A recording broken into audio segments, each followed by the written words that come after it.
there, Blevins here with an overview of all of week 6. This is the final, it says week 4 there because I had 2 introductory weeks, but this is the final week of the first kind of strength block I've been doing. Within this strength block, primarily I've been working with 6s and 5s on squats. I've been doing a lot of singles as part of a kind of 6 to, actually no, it's more like a 10-week peaking program for my deadlift. And then kind of working from 7s all the way down to 5s on bench press. Squat on Monday moved pretty well. I'm not going to have enough time to put through all the editing on these videos with kilograms and pounds because holy moly have I been busy. This week has been crazy and I'm just trying to throw this out there. Definitely had a little bit of a backlog of videos on this week. But squats moved pretty well on Monday. I'm only going to put in the first and the last sets though because there's quite a lot of stuff in here, except for some of my bench press footage. One of the things I did this week was film that bench press tips video, which took a little extra time, but I did have some additional sets on that day that I did not show that I'll put in with some different angles. As far as squats, some of the things that I'm thinking of is really getting the bar over the middle of my foot before I start to break at my knees. And whether that is having more forward lean at the start of the lift when I'm standing there, or breaking at the hips substantially before bending my knees, I'm getting that bar over the middle of my foot before I start any break in the knee in the descent. That is really fixing my bar path, and I may make a video explaining that in a little bit more detail. Bench press has felt off this whole week.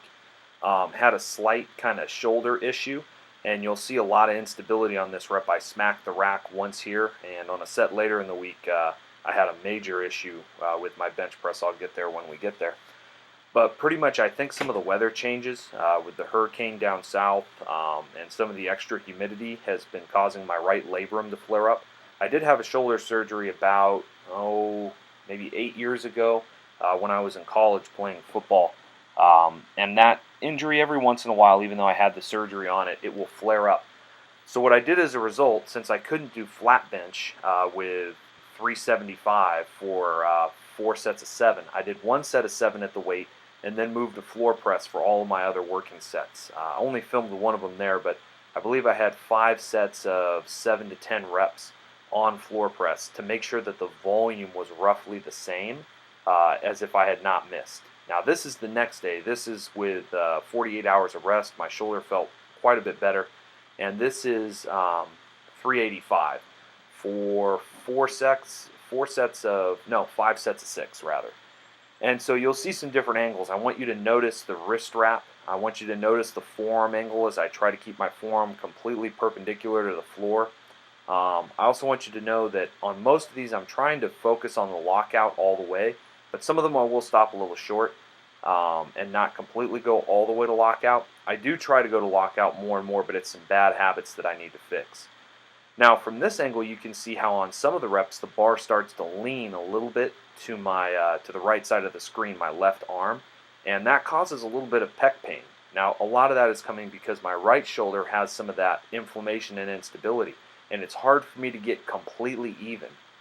You'll notice if you look closely at that my I believe it's my left tricep is bigger than my my right tricep a little bit. And I think some of that has to do with I don't press completely even, and that's something I need to work on.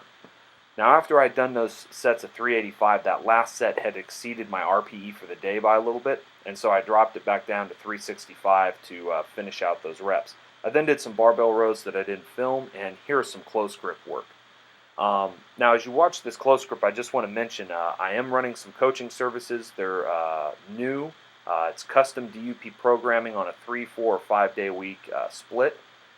It does have weak point assessment built into it, so not everybody gets the same exercises or anything like that. It also has volume control built in, so based on the feedback that you give me, I make sure that you have the proper amount of volume in the program. It's not just a boilerplate sets and reps. Additionally, it does auto-regulate week to week based off of some AMRAP sets. As you input that objective data, it will increase or decrease the next week's weight. That also means that it's not really important for you to have accurate 1 rep maxes. That would just give you some percentages that you could track, but really those are not that important.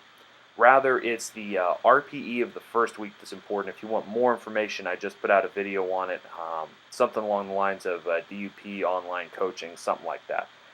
Now, this was my final workout day of the week, and I messed up and did 565 for my first set of 5. I should have been 555, 10 pounds less, so I lowered the weight after that. Additionally, this was after I had had a couple of really tough days of work where I was outside walking around. One day I was on my feet for right around 8 hours, and on this particular day I had just finished a shift. This workout went about 2 hours, 45 minutes, almost to midnight, because I went in after I'd finished my 8-hour shift. So this day I was really fatigued and a little worried because it was the heaviest day of the training cycle. But to set up for next week when my shift schedule is going to change, I needed to get this workout in or I was going to probably have to drop a whole workout, and I just can't drop that much volume.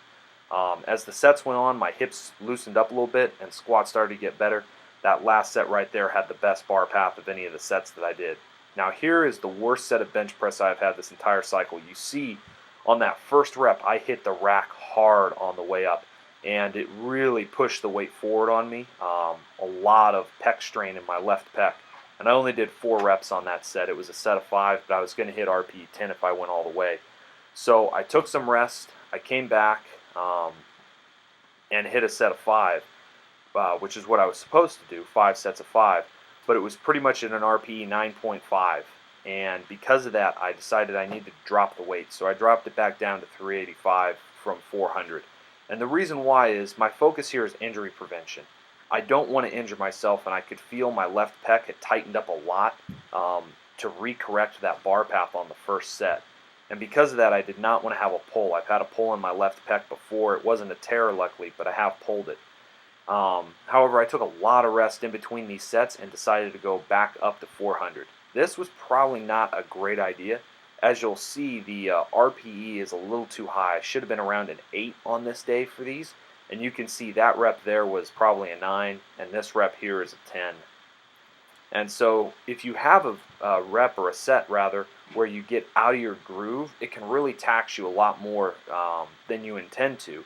And that means you may have to drop set more because of the form issues. Now I drop set it all the way down to 365 after that set where it was at an RPE 10, because that's way above RPE. Though if I was going to exceed RPE on any day, this would be the day to do it, because next week I'm going to start another 4-week wave and the weights will be a little lighter.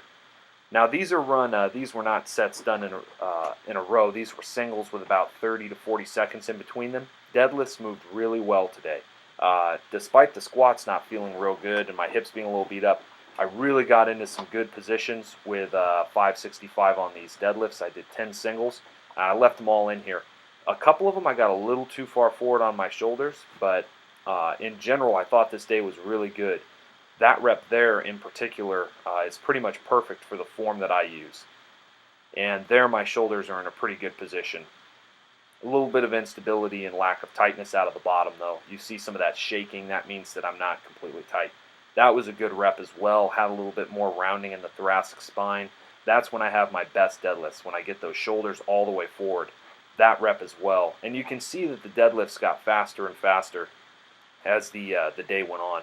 Those last 3 reps looked really good. That rep was a little slow because my shoulders were too far forward. Finished up the week with some close grip. I kept this lighter.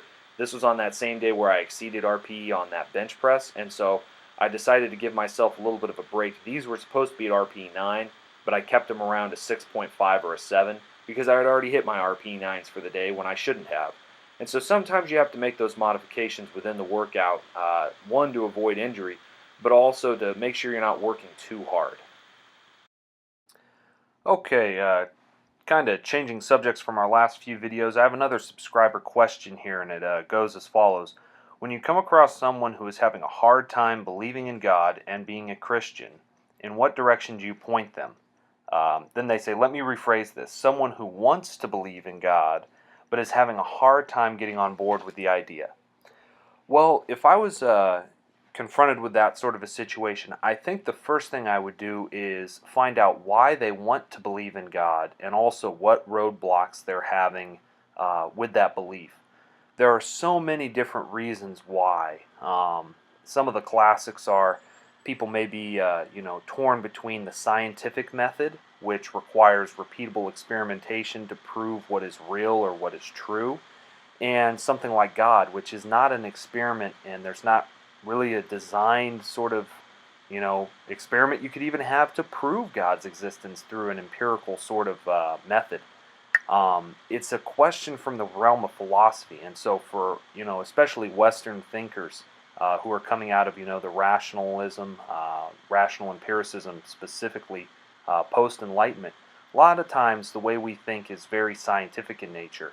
But that's a difficult question when it comes to the questions of maybe being, or what is our purpose, or is there a God? These are not strictly scientific questions, and the scientific method doesn't really answer it. Likewise, there are emotional issues tied up in this as well, namely theodicy, the problem of evil, or the problem of pain. Why does a all-powerful, all-knowing, loving God have this creation result that has sin and death and pain and evil and cancer and miscarriages and murder and go down the list? How did this end up from the all-powerful, all-knowing, good Creator's creation? And these are very difficult questions that people wrestle with. And so, though this may not be as specific an answer as you may have wanted in your question, I would find out first what is the issue, and then I would encourage them to think about it. I would direct them probably to books discussing the topic in a more broad theological and philosophical manner to help them process through these sorts of things, because it's not something you're going to be able to solve by pointing someone to a particular Bible verse in most cases. In most cases, people who want to be a Christian or who identify as Christian and are having doubts, namely know what the Scriptures say about God, namely that there is one. The Bible starts out with that key affirmation. However, what to do with that information, or how to understand some of the difficulties with that question, requires deeper thought and really a lifelong search for meaning and truth that can't be solved in a short conversation. If anybody has any thoughts, ideas, or if they feel like posting their particular questions below about why God is either something they struggle to believe in or that they don't believe in, feel free. As always, I encourage you to be respectful. I will monitor the conversation, and if there is a lot of real attacking style stuff, I will remove those comments, though I rarely, if ever, have to do that. I really do appreciate you all out there and how civil and respectful you are. In any case, I hope wherever you're at, you're doing well. Blessings.